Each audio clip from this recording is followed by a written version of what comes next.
Hello friends, welcome to my channel. आज GST में नई एडवाइजरी आई है रिगार्डिंग जीएसटी या 3B फाइलिंग।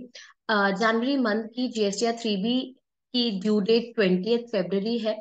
जो कुछ ही दिन बचे हैं ड्यू डेट में, और आज उन्होंने एक इम्पोर्टेंट एडवाइजरी इशू करी है रिगार्डिंग जीएसटी या 3B। जो 3B में आईटीसी का टेबल है, उसमें अब नेगेटिव वैल्यूज एक्सेप्ट होने लगी है। पहले नेगेटिव वैल्यू एक्सेप्ट नहीं होती थी। आईटीसी में नेगेटिव वैल्यू क्यों होगी? आईटीसी में नेगेटिव वैल्यू इसलिए भी हो सकती है कि आपने कोई परचेज किया है और परचेज रिटर्न हो चुका है, वो कैंसिल हो गया है। तो जो सामने वाली पार्टी है, सप्लायर है, उनने इनवॉइस इशू किया होगा जब आपने परचेज किया, और जब या तो कैंसिल हुआ है, रिटर्न हुआ है, तो उस टाइम क्रेडिट नोट इशू किया होगा। क्रेडिट नोट के बेसिस पे आपको आईटीसी रिवर्सल करना पड़ता है जीएसटी 3B के टेबल नंबर 4 में। Table number 4 input tax credit का है। अब जो ये क्रेडिट नोट्स हैं, ये आईटीसी रिवर्सल सेपरेट कॉलम में शो होते थे, जो कि टेबल नंबर 4 का सब पार्ट बी था।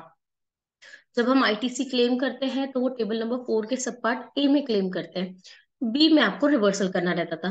तो अब उन्होंने यही किया है कि अब 2B के अकॉर्डिंग जो भी क्रेडिट नोट्स होंगे, वो सेट ऑफ होके आपके टेबल नंबर 4 ए में ही आएंगे। और अगर क्रेडिट नोट ज्यादा हुए किसी मंथ में, तो ऑब्वियसली आपका जो इनपुट क्रेडिट है वो नेगेटिव में आएगा। नेगेटिव मतलब आपको ज्यादा पे करनी पड़ेगी liability.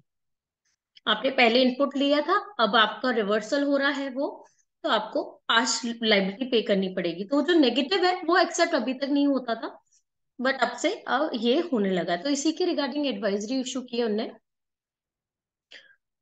Notification number 14/2022, central tax dated 5th July 2022 has notified few changes in table 4 of following 3B for enabling taxpayer to report correct information regarding ITC availed, ITC reversal and ineligible ITC in table number 4 of 3B।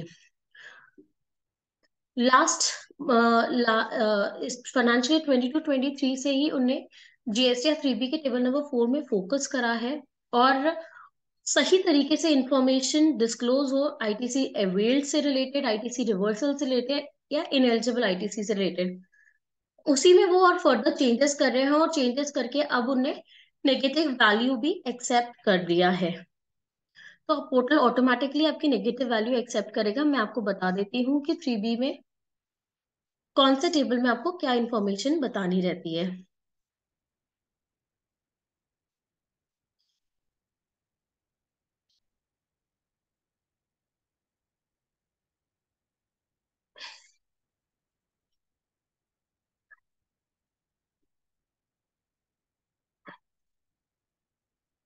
अभी हम जो बात कर रहे हैं GST advisory की, वो table number 4 की बात कर रहे हैं, एलिजिबल आईटीसी। एलिजिबल आईटीसी के हमारे 4 पार्ट है, A B C D। ए है आईटीसी अवेलेबल, जिसमें जहां से भी आपको आईटीसी इनपुट मिलता है वो आप यहाँ पर शो करते हैं। इंपोर्ट ऑफ गुड्स से हो, इंपोर्ट ऑफ सर्विस के रिगार्डिंग हो, या आरसीएम से रिलेटेड हो, आईएसडी से रिलेटेड हो, या इसके अलावा कोई और आईटीसी हो, तो आपको वो बताना रहता है पार्ट ए में। पार्ट बी में आईटीसी रिवर्सल आता है। जो रूल्स है हमारे जीएसटी में, उसके अकॉर्डिंग अगर कोई रिवर्सल हो रहा है, या सेक्शन 17(5) का ब्लॉक क्रेडिट है, या इसके अलावा कोई और रिवर्सल, टेम्पररी रिवर्सल, तो आपको बी पार्ट में बताना रहता है। A-B सी में आता है नेट आईटीसी अवेलेबल, जो आप क्लेम कर सकते हैं against your output liability. And D में आपको वो आईटीसी बताना रहता है जो कि आप अभी तो आपने टेम्पररी रिवर्सल किया, बट फ्यूचर में जब आप क्लेम करेंगे, तो जब क्लेम करेंगे तब आपको बताना पड़ेगा फर्स्ट पॉइंट में।